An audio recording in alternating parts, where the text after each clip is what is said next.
আসসালামু আলাইকুম। আজ আমরা বোঝাতে চলেছি সুফি এবং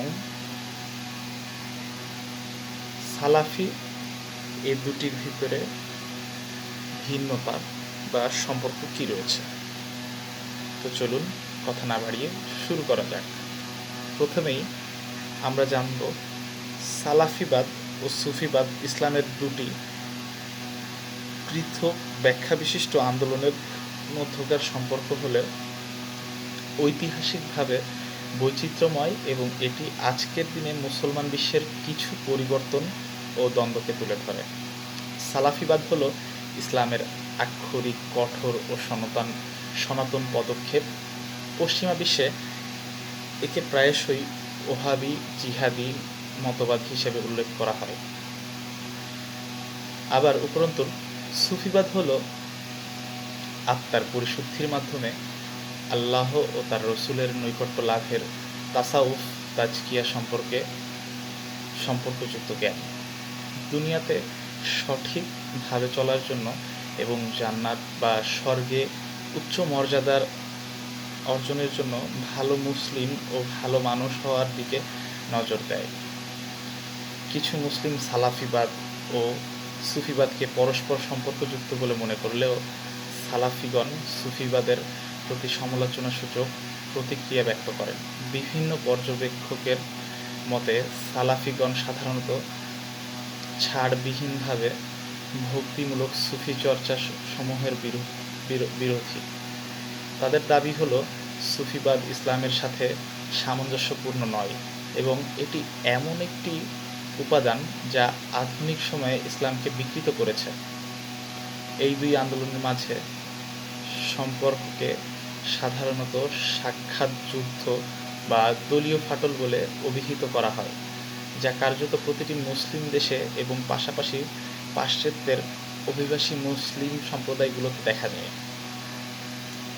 এবার আমরা এর পিছের ইতিহাসটা জেনে আসি। সুফিদের বিরুদ্ধে সালাফিবাদীদের বিরোধিতার অধিকাংশই আরোপিত হয় 18শো শতাব্দীর ব্যক্তিত্ব মুহাম্মদ ইবনে আব্দুল ওয়াহাব এর লেখনী ও তার অনুসারীদের ওপর। অনেকে দাবি করেন তার অনুসারীরা সুফিবাদের প্রতি তুলনামূলক অধিক মিত্রভাবাপন্ন ছিলেন, যা মুহাম্মদ ইবনে আব্দুল ওয়াহাবের পুত্র লিখেছেন।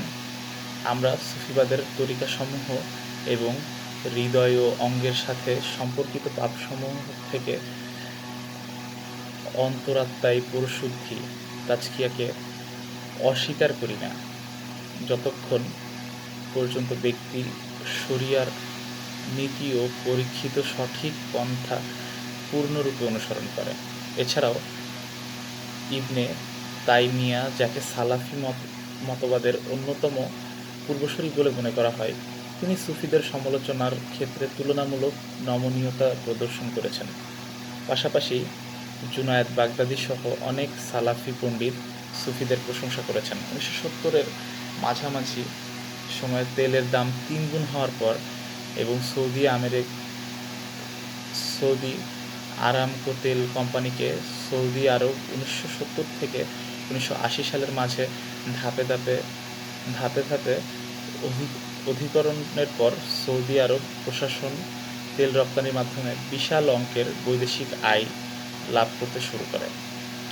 দেশটি ইসলামী বিশ্বব্যাপী $10 বিলিয়ন ব্যয় করে নিজ দেশে সমর্থিত ইসলামী আন্দোলনের প্রচার করার জন্য, যা সালাফি ইসলাম নামে পরিচিত। নিনা ওয়ার্বনারের মতানুসারে সৌদি আরব সালাফি অথবা ওহাবি বিশেষজ্ঞদের পাশাপাশি আধুনিকায়ন শক্তির পেছনে অর্থায়নের ফলে সুফি তরিকাগুলো 1970 থেকে 80-র দিকে সমূলে বিলুপ্ত হবার সংকটে পড়ে। যদিও তরিকাগুলো তখন থেকে আবারও সঞ্জীবিত হয়ে ওঠে, তারপরও ওয়ার্বনার একবিংশ শতাব্দীতে সুন্নি ইসলাম বিশ্বে এই দুই দলের মাঝে সাক্ষাৎ সংঘাতের উন্মোচন উষালগ্ন বলে বর্ণনা করেন। বিশ্বাস ও চর্চায় পার্থক্য। ধর্মীয় তথ্য অনুসারে সুফিবাদ কোনো ধর্মীয় তথ্যসূত্র ও ব্যাখ্যায় ধর্মীয় ঘটনা, ধর্মপণ্ডিতের জীবনী ও বাণী সঠিকতায় চেয়ে যৌক্তিকভাবে অধিক গুরুত্ব দেয়া হয়। অপরদিকে সালাফিবাদে কোনো তথ্যসূত্র বা তার ব্যাখ্যায় যুক্তিবোধের তুলনায় সঠিকতাকে অধিক গুরুত্ব দেয়া হয় এবং সনদ, বর্ণনাকারী, ইতিহাস ইত্যাদির মাধ্যমে সঠিকতার যাচাইকে কঠোরভাবে অনুসরণ করা হয়। আল্লাহর ভৌত সৃষ্টি, আল্লাহর ভৌত বৈশিষ্ট্য। অনেক সুফি বিশ্বাস করে আল্লাহ অদৃশ্য, নিরাকার, সর্বত্র বিরাজমান এবং সকল জীবের ও বস্তুর অন্তরে বাস করেন। আবার অনেক সুফি বলেন আল্লাহ অদৃশ্য, নিরাকার নন, বরং সর্বত্র বিরাজমান এবং সর্বত্র বিরাজমানও নন, কিন্তু আল্লাহ ক্ষমতা ও নূর সর্বত্র বিরাজমান। সালাফিগণ বিশ্বাস করেন আল্লাহ তাআলা দর্শনযোগ্য, সকল জৈবিক সৃষ্টির অজ্ঞাত, অনন্য আকৃতি সম্পন্ন এবং আরশের সমাসীন। তিনি সর্বত্র বিরাজমান নন এবং কিয়ামতের বিচারের পর জান্নাতীগণ তাদের চূড়ান্ত পুরস্কার হিসেবে আল্লাহকে প্রত্যক্ষভাবে প্রকৃত রূপে দেখতে পাবেন।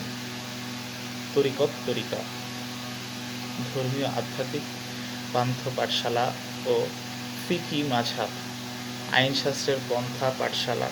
সুফিগণ তরিকা নামক পন্থায় বিশ্বাসী, যেখানে মুর্শিদ নামক শিক্ষকদের কাছে মুরিদ নামক অনুসারীরা অংশগ্রহণ করে। সালাফিরা তরিকতে অস্বীকার করলেও তারা বিভিন্ন ফকিহ বা ধর্মীয় আইনবিদের আইনশাস্ত্রকে তাদের পাঠ্যক্রমে অন্তর্ভুক্ত করে এবং ফিকহি মাযহাব নামে পরিচিত। মারফতি অথবা মারিফাত, গুপ্ত স্বর্গীয় আধ্যাত্মিক জ্ঞান। সুফিগণ মারিফাতকে বিশ্বাস করে আর সালাফিরা এই ধারণাকে অস্বীকার করে। বেলায়েত, আল্লাহর নৈকট্য, অভিভাবকত্ব ও কেরামত, অলৌকিক নিদর্শন। সুফিগণ বিশ্বাস করে যে কুরআন হাদিস অনুসরণের পাশাপাশি কেয়ামত লাভও বেলায়েতে উচ্চ মর্যাদা লাভের একটি লক্ষণ। সালাফিগণ বিশ্বাস করেন যে কুরআন সুন্নাহ অনুসারে বেলায়েত একমাত্র লক্ষণ এবং কেয়ামত ও বেলায়েতের কোনো সম্পর্ক নেই। সুফিগণ বিশ্বাস করেন যে কেয়ামতের ওপর ওলিদের নিজস্ব নিয়ন্ত্রণ আছে। সালাফিগণ বিশ্বাস করে কেয়ামতের উপর ওলিদের কোনো নিয়ন্ত্রণ নেই। এই হলো মূলত দুই দলের ভেতর মতবিরোধ। আরও আপনি বিস্তারিত পড়তে গেলে আমার কাছে বই আছে, যেগুলো আপনারা কালেক্ট করতে পারেন।